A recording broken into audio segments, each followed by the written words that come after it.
Hello, my loves. Welcome back. Today, we're getting into toxic relationships and how to fight these feared, uncomfortable situations by becoming more aligned with yourself.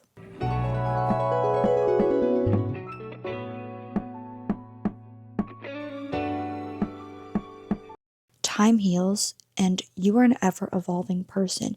You are constantly changing, and basically to just have hope in that and to acknowledge the person that you're becoming, to acknowledge that there are so many past versions of yourself, and you're going to have to keep letting go of these different versions of yourselves in order to get to those higher and higher and higher versions and higher potentials of you, because there is more in store. I'm telling you, there is more in store for you. I find that when you're on this journey, or just in life, everyone's life, everyone's journey, it's so easy to kind of be tied back and tied down and held back by who you feel like you're supposed to be, who you have been your whole life. And especially coming out of hard seasons, you have to recognize that I'm not the same person anymore. I'm not the same person, and that's okay, and that's a good thing. I'm evolving. So I actually did put one of those little question inbox things on my Instagram story. If you're not following my Instagram, by the way, at lifestyleby.zara, follow for, the little updates. But anyways, I'm going to share some questions that kind of tie into today's conversation. The first was, how do you let go of toxic people and toxic relationships? When you're in toxic relationships, it's so easy for your brain to just convince yourself that it's okay, that this is your normal. This is what our brains do. Our brains, as soon as there's a peak in a relationship, our brain will take that and run with it and just kind of disregard all of the negative things and all of those red flags just because there's that peak in the relationship. And that's how toxic cycles, they continue, because there's so many ups and downs and ups and downs. You feed off of those highs, off of the positive moments. It's not okay, and it's hard to tell your brain, like, hello, stop, let's look back, let's not live in this delusion, because not everything is cherries and bubbles and rainbows and sparkles. But in all honesty, at its root, if you are allowing toxic cycles to continue, if you're allowing people to treat you a certain type of way, and that is with inconsistency, with a lack of standards, with a lack of respect, then it comes down to how you actually view yourself. It comes down to how you treat yourself, to how you view yourself. Because if you do not feel like you have your purpose, then you're going to cling on to these people who you believe make up your purpose in life. But the truth is, your purpose is never tied to a person, to an individual. Let's go back to religion and to faith for a second. You come into this world alone and you die alone. Your purpose is to serve God and to fulfill this test in this world to determine your afterlife, right? So you are working for the afterlife in this current life. Therefore, all of these people, no matter how attached you are to them, they are not your purpose. People are not your purpose. It's different if the context is your family. So toxic relationships in families are obviously a lot more difficult to navigate. But if this is somebody who you don't have a blood relation to, no excuses. There's no excuse to have them continue in your life being inconsistent and being disrespectful. I don't know what the context is for you, but this is how you are going to feel powerful enough to come out of these toxic situations and out of these toxic relationships, and it is to find your purpose, okay? Because you can only let go of unaligned things when you are aligned internally. So if you feel like it is so difficult for you to detach from people, from situations, just from the worldly things, it comes down to you being unaligned within yourself. So you got to do the internal work, baby girl. You have to figure out what your purpose is, and you have to have a clear self-concept. What is the self-concept? It is your perception of yourself. It has to do with your duties, with your roles, with, how you show up, who you identify as. Your identity is your self-concept. Obviously, other people contribute to the identity that you hold, but at the end of the day, your identity is yours to write. Your identity is yours to change. It is malleable, you can change your identity at any moment. Your family, your education, your peers, whoever it is, they may convince you that your identity is a fixed thing, but it is not static. It is dynamic. You are a dynamic character that is constantly changing. And so if you're unhappy with your identity and who you show up as and with your roles in your life, change it. Now, again, obviously it is a bit more confusing when the context is within your family. Obviously your family is tied into all of these different details and contexts and tied into your external environment, right?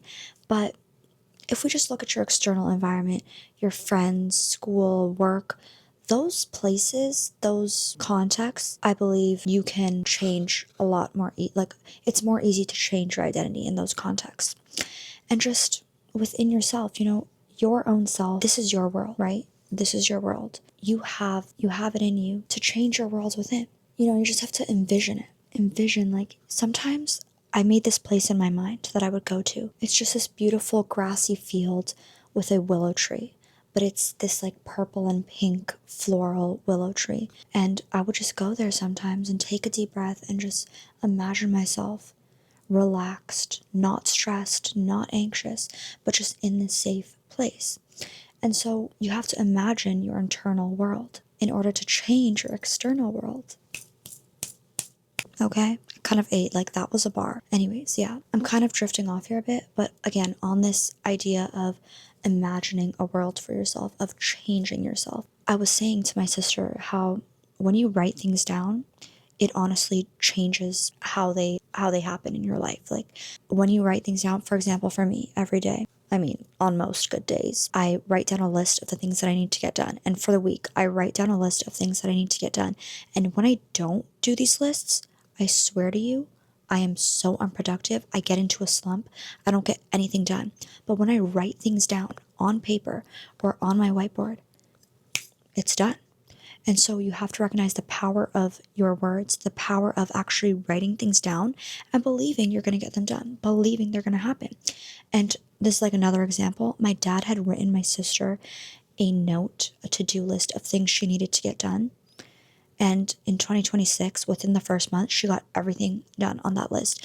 And so that just shows the power of writing things down, the power of writing. Whether it's reflection, whether it's writing your goals, whether it's just writing the things you need to get done, it's powerful. And that is the number one thing that can help change your internal world. Again, what is the point of changing our internal world? It is to find that purpose and to be aligned within so that we have the capacity to let go of anything that is not aligned with us or with our future. So just to tie that all together. Now, back to the toxic relationships. There's two more things I want to get into about this. First is Mel Robbins' let them theory, the let them and the let me. So the let them portion of the theory is that just let these people run their course of these whatever toxic cycles, whether it's emotionally abusive, physically abusive, I don't know what the context is, right? But let them be toxic, negative people. You just have to let them. Don't try to change them. Don't try to force them to fit this expectation that you had for them. Don't try to fit them into your life the way that you want them to show up. Because at the end of the day, you probably want this person to show up for you in a certain way, and they're not doing that. And it's creating this cycle. So you're going to stop forcing it. Stop forcing, stop expecting, remove this expectation from your mind, okay?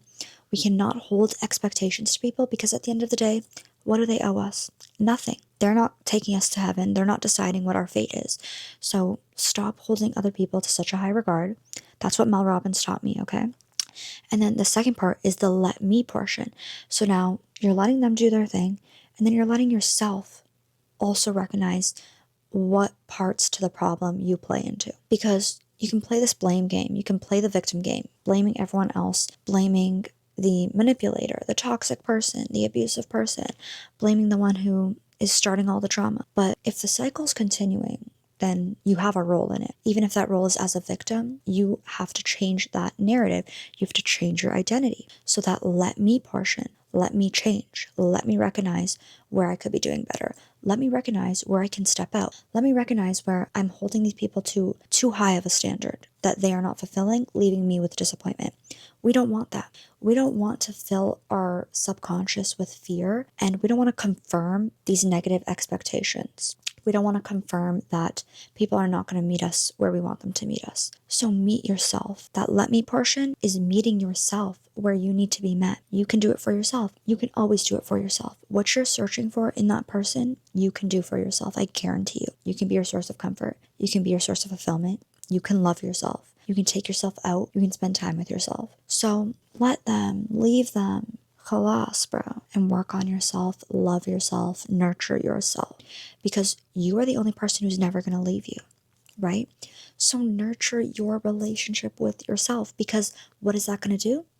Let's bring us back to that purpose piece. It's going to make you feel more aligned, and it's going to be way easier for you to just, brush off whatever is not aligning with you. I'm telling you, the law of attraction, the law of detachment, as soon as you are detached from expectations and outcomes, the things that you actually want are going to come to you. The things that are meant for you and the best for you will come to you, because you're no longer clinging on to these things that are not meant for you. But if you don't understand this concept, then you will just be clinging on to the things that are not meant for you. And so it just pushes your journey back a bit. You're not going to get to where you want to get to as fast as you could. So let them and let me, okay? And the other part, the other component of toxic relationships, of ups and downs, is that, let me tell you what I learned in human memory, okay? We learned about false memories. And we're such egotistical creatures that we believe we're always right when it's so far from the truth. And psychology literally proves that we think we're right. Like, we have false judgments of our memory and of our accuracy of our memory. We have so many false judgments on it. So we need to just put the ego down. You're not always right. You're not always remembering things correctly.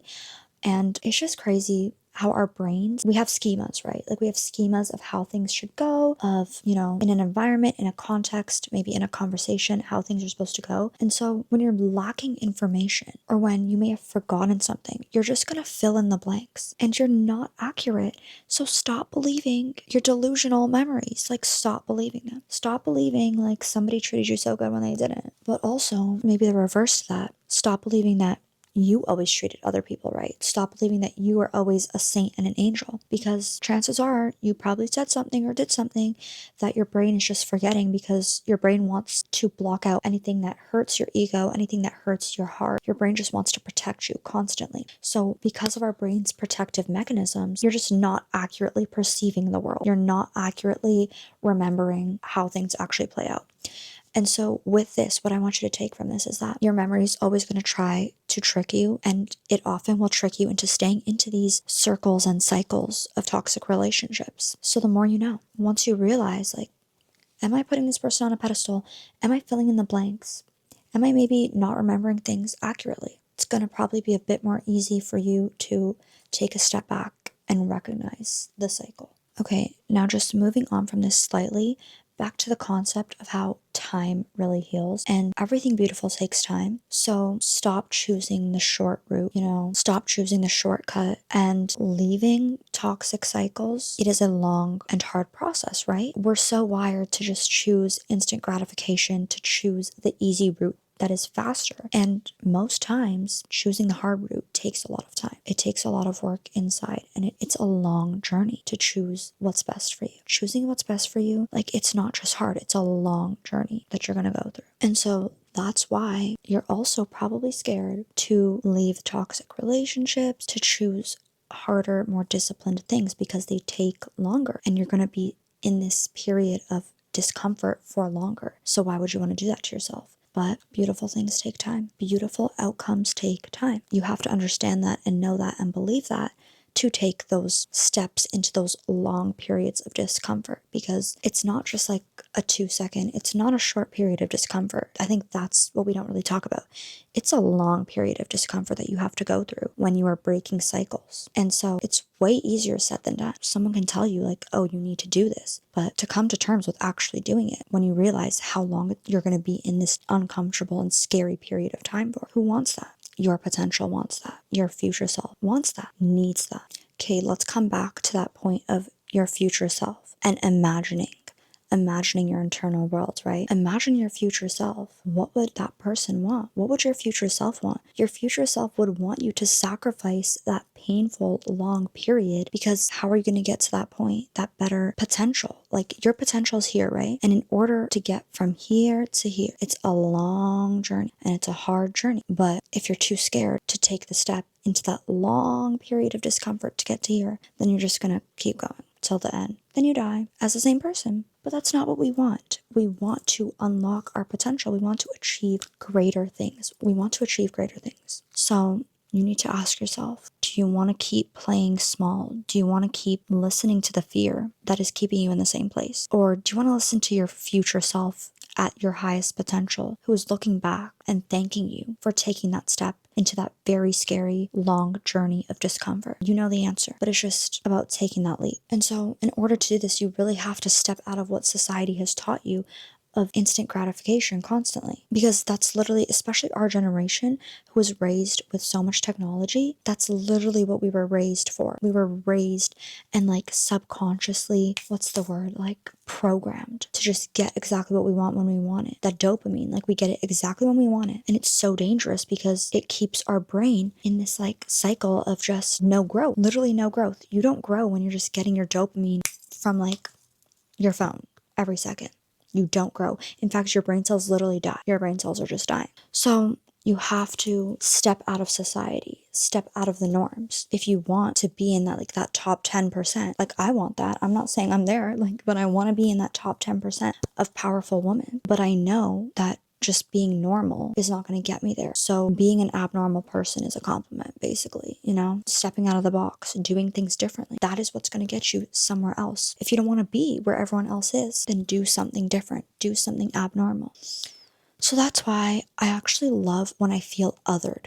That feeling of feeling othered where you're like different from everyone else or doing something differently or living your life in a different way or holding a different mindset. It's actually such a beautiful feeling because it means you're actually doing something right and you're going to get somewhere else. You're not going to be on the same path as everybody else when you're, you know, kind of like on a different path.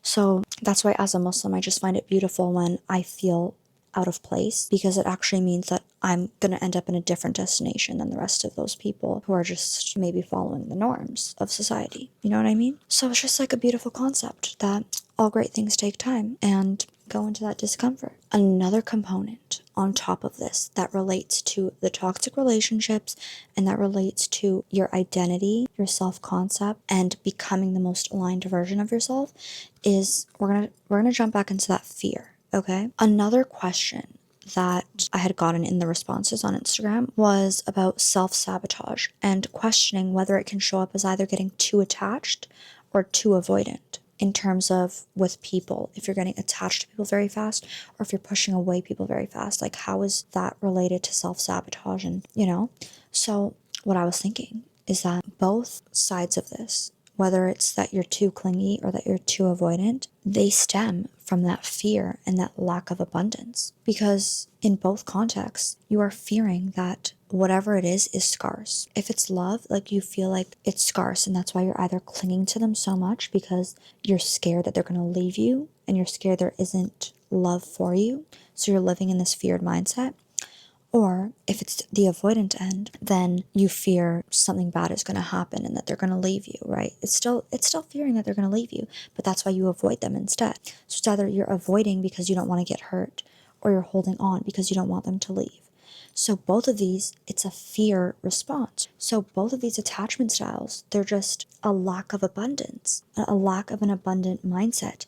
And so I'm struggling with this too. I'm still trying to work through this where you can't just tell yourself, like, you have to fully believe that there is enough to go around. There's enough love. There's enough money. There's enough opportunities. There's enough time. There's enough resources. There's enough for you. And this ties into trust in your Lord, because having this scarce mindset is actually directly correlated to not trusting your Lord, which is such a scary thing because I think I trust God. I mean, why not? My Lord blesses me. My Lord gives me everything that I need. So why would I not trust?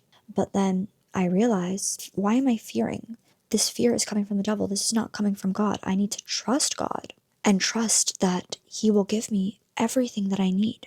Because you have to believe it for it to happen. But also, if you don't believe it, then you're just going to be stuck in this fear. I'm going to say it, guys. I'm stuck in fear with a lot of things in my life. And that just shows I'm not trusting God enough. That's the root of it. Because if you really trust God, if I really trusted God, then I would in my core believe that in my soul, this feared mentality that I have is not going to become my reality. But the truth is, I'm living and acting out of fear in a lot of aspects. In love, financially, So, if you feel you are self sabotaging by either being too clingy or too avoidant, you need to look at your relationship with God. You need to build more trust with your Lord and believe that He's going to provide for you. You have to negate these whispers from the devil. The fear, that fear is literally from the devil. That's not from God. God wants you to trust that you will be blessed and that you will be provided for. And so just pray to your Lord to be provided for in all aspects. But even that is not enough to build trust. I don't really have the answer. I don't know. And again, this ties back into the toxic cycles, because toxic cycles, they can also stem from different attachment styles. They can be manifestations of different attachment styles. You need to kill either your anxious attachment or your avoidant attachment with that trust in God. That sums it up. So what did we just talk about? What I want you to remember after clicking out of this video is that in order to let go of unaligned things, you need to become more aligned. And how do you do that? You're finding your purpose. You're practicing letting them and letting me, both components. You are recognizing that your brain is not always right, that your memories are often false in certain contexts, and to take a step back. And you are also stepping out of society, stepping out of this instant gratification and becoming the othered person, becoming abnormal so that you can have a different outcome than all these normal people. And you're also going to keep in mind that you are a dynamic character. You're not static. You have the opportunity at any moment to change your identity. You just have to believe it of yourself and change how you show up internally in your internal world. You have to imagine it. Imagine a different world. Imagine the best version of yourself. Imagine the best life that you can imagine. And throughout this all, you have to trust in your Lord and cultivate a relationship with your Lord so that you can fight the fear and so that you don't keep getting into this lack of abundance that the devil is trying to convince you of. So thank you for listening, guys. Thanks for this conversation. Don't forget to like, comment, and subscribe so that I know you want to keep these videos coming. And with that being said, I hope you have a lovely week and we're going to talk soon. Bye.